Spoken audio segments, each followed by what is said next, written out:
difficultés sont des erreurs. Amen. Si vous n'avez pas compris que ce sont des erreurs, nous ne pourrons pas bouger de cet endroit. Amen. Alléluia. Gloire à Seigneur. Et vous savez que nous devions partir et quelqu'un est venu avec des prophéties spectaculaires et des visions, je ne sais pas si c'est angélique ou oiseauique. Je ne voudrais pas dire diabolique, mais je pense que c'était angélique ou oiseauique. Parce que des fois les gens voient des oiseaux, des fois d'autres voient des anges. Vous comprenez ce que je veux dire? Et avec un petit air de moquerie, elle disait, mais vraiment où était Dieu alors qu'on a construit et nous partons d'ici? Je vais dire simplement une chose. Avant qu'on vienne ici, on était au Méridien Redama et pendant près de 6 mois on y était. Avant qu'on vienne ici, on était à la chambre de commerce et pendant près de 6 mois on y était. Alors avant qu'on vienne ici, on était à l'IF, c'est l'État qui doit la place, et pendant près de 4 mois on y était. Et on a décidé de poser un peu les valises. Alléluia.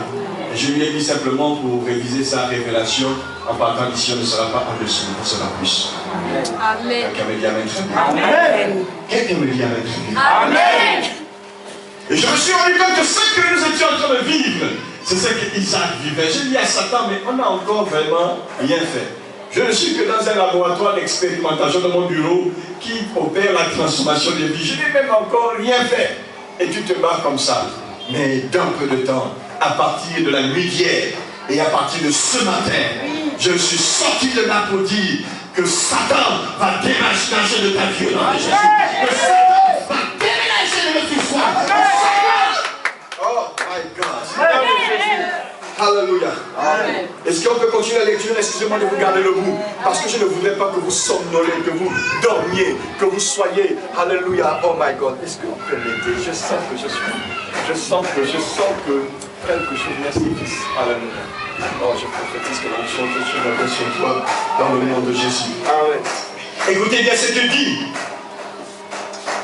Isaac lui dit, pourquoi êtes-vous venu me voir alors que vous me détestez et que vous m'avez renvoyé de chez vous?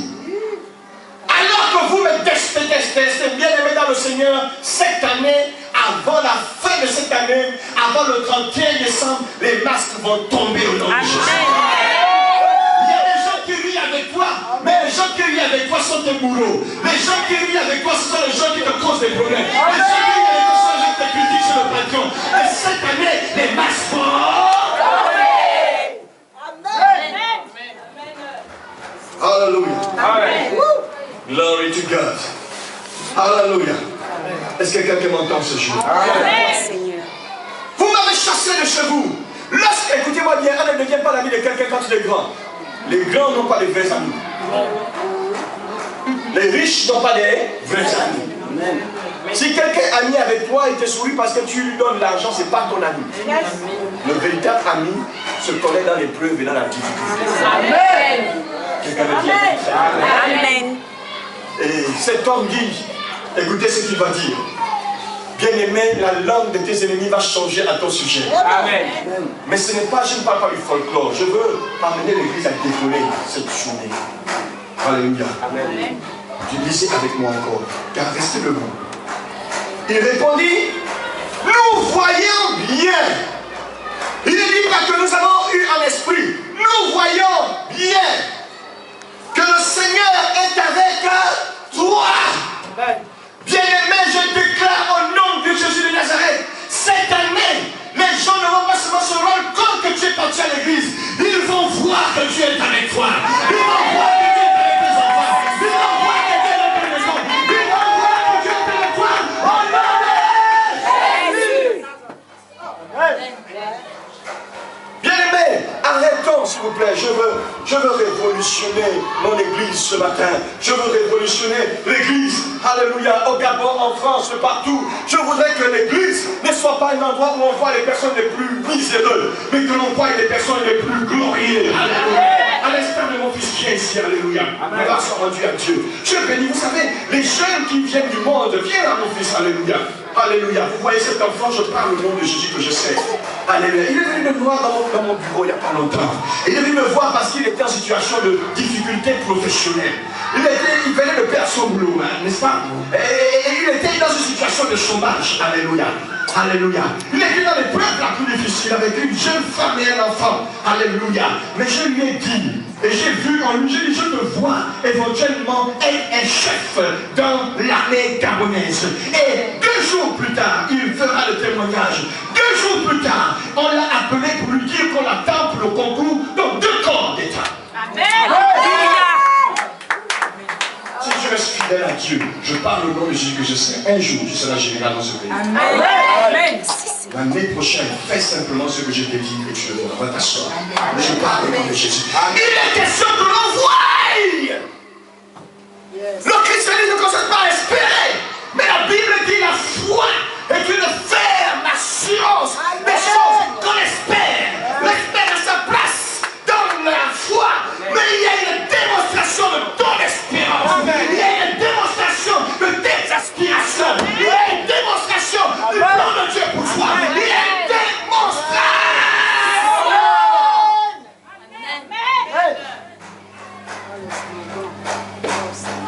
Asseyez-vous.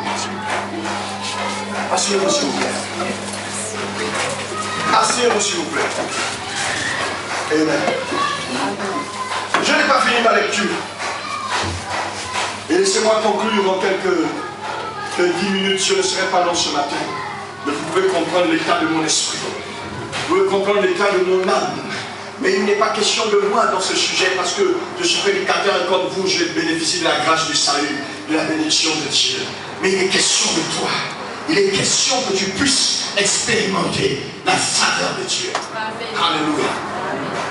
Et je nomme malgré tout ce que le diable a fait contre toi, tu réussiras dans le nom de Jésus. Amen. Tu iras dans l'un de ces corps. Tu auras même le choix. Il y en a d'autres corps encore. Parce que Dieu va t'ouvrir les portes. Tu seras un officier de l'armée gabonaise. Que tu sers Dieu ou pas, mais ce qui est sûr, c'est que tu finiras très haut. Mais si tu seras avec fidélité, ta vie ne sera pas raccourcie ni bloquée. Tu iras au sommet et tu seras parmi les personnes devant qui les autorités auront à regarder le ciel. Je prophétise que cette parole s'accomplira en son temps. Il y en a beaucoup ici qui étaient assis dans cette salle et qui sont devenus des officiers, des capitaines. Alléluia. L'autre va abandonner l'église, alléluia. Mais l'autre éventuellement continuer à servir le Seigneur avec fidélité. Je prie grâce au local pour toi. C'est ce que nous devons voir. Il répondit, nous voyons bien que le Seigneur est avec toi. C'est pourquoi nous disons qu'il n'y ait pas. Je te prie, le roi qui vient faire la prière à quelqu'un qui l'a chassé de son pays. Le roi vient faire la prière. Il dit, je te prie.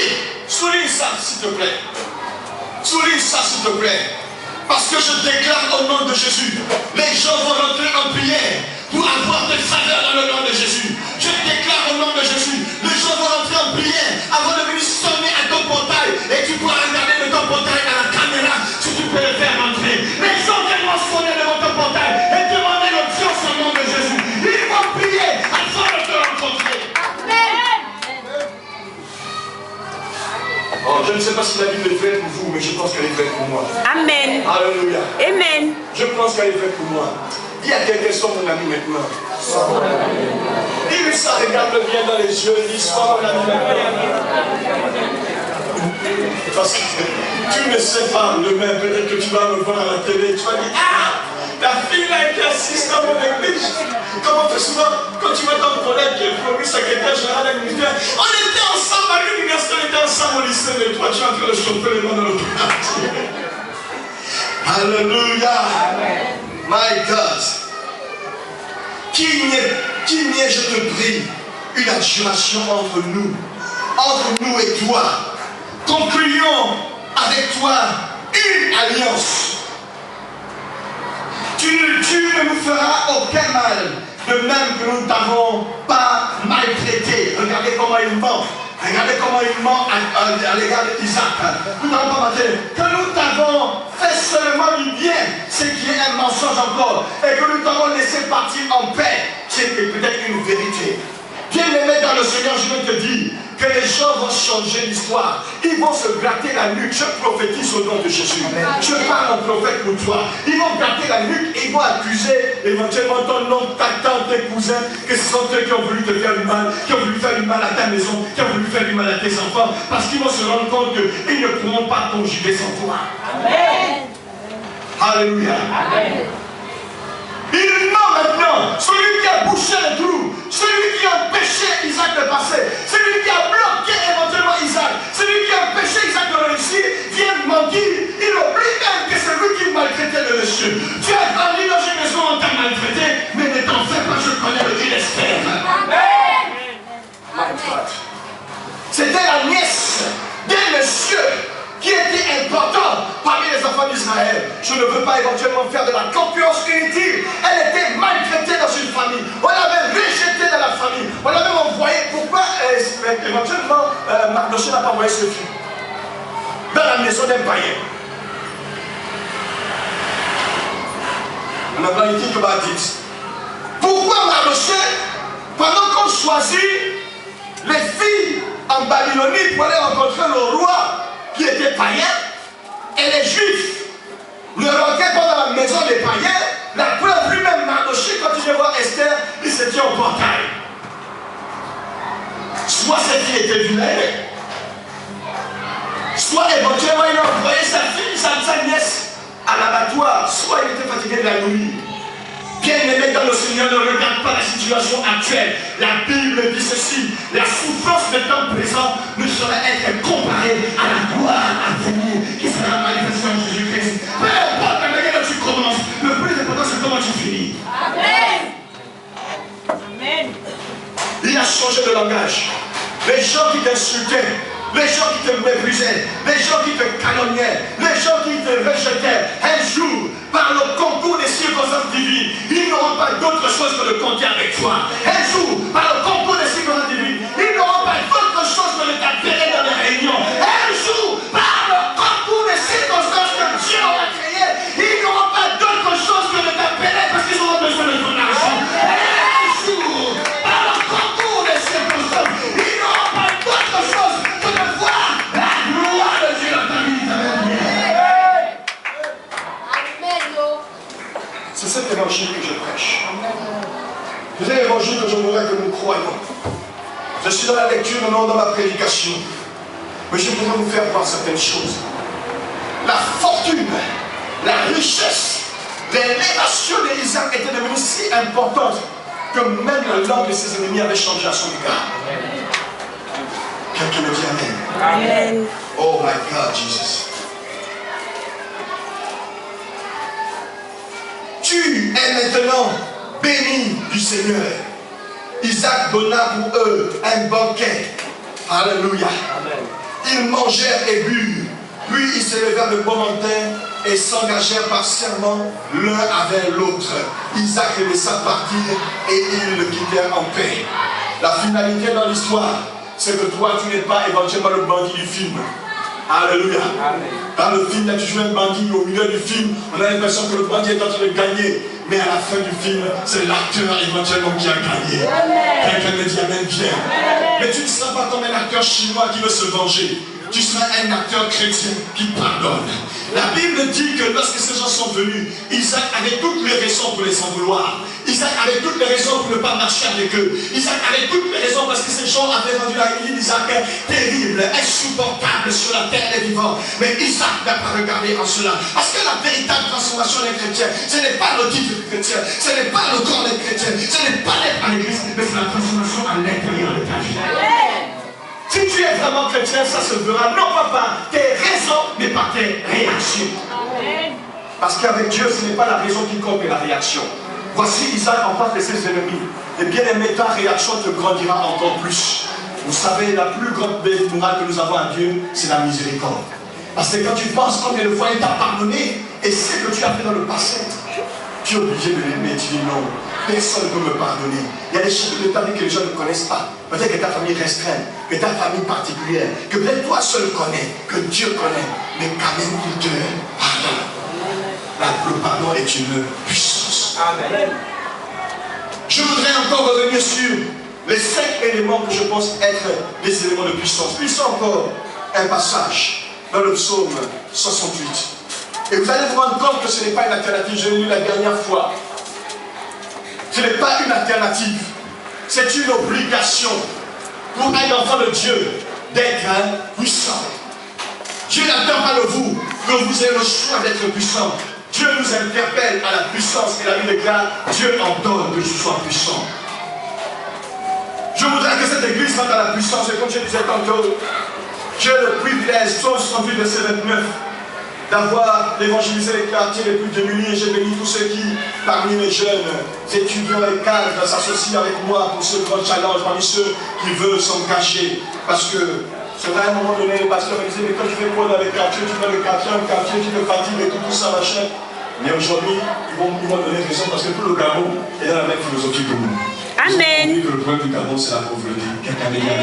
Amen. Au-delà des discours, nous allons changer la pauvreté dans ce pays.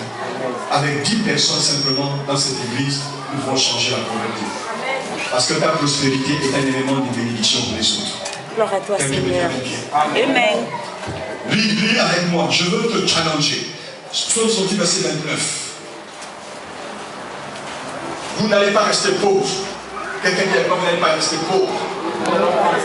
Tu ne vas pas rester malade. Tu ne vas pas rester malheureux.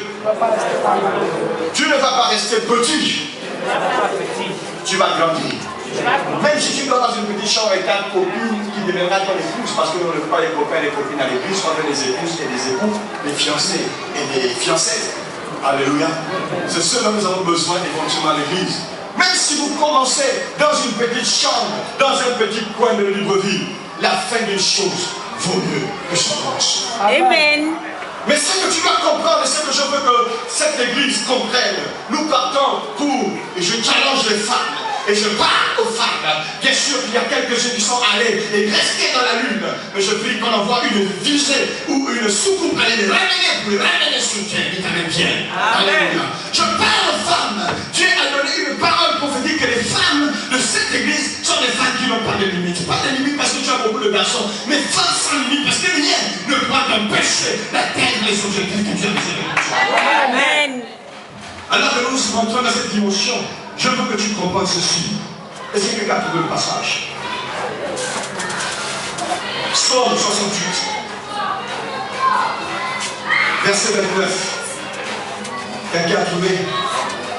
My God, Jesus. Est-ce que tu peux lire pour moi?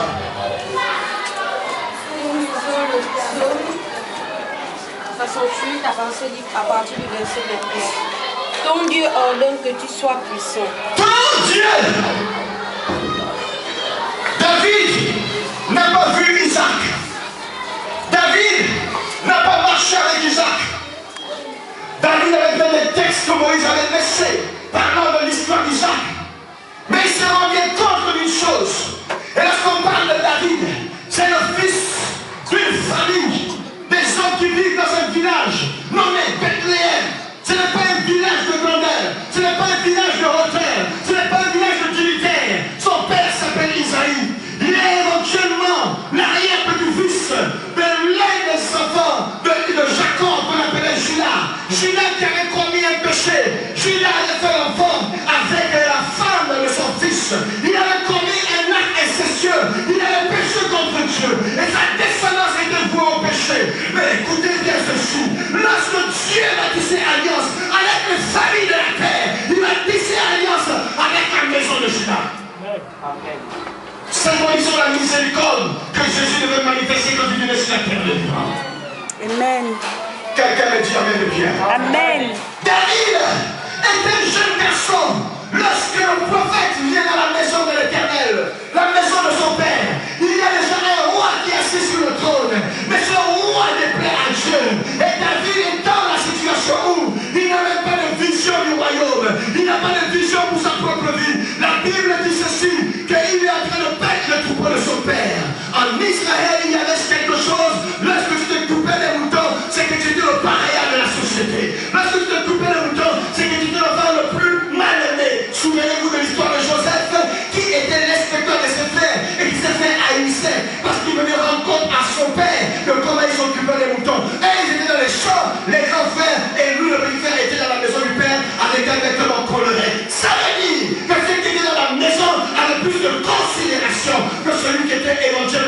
champs. Ça veut dire que celui qui était dans les champs était plus exposé à la mort que celui qui était dans la maison. Je veux te dire ceci, toi qui as été rejeté, toi qui as été abandonné, toi qui es dans le passant du quartier, je déclare au nom de Jésus que Dieu te regarde de manière favorable. Gloire à toi, Seigneur. Quelqu'un me dit Amen, bien. Amen.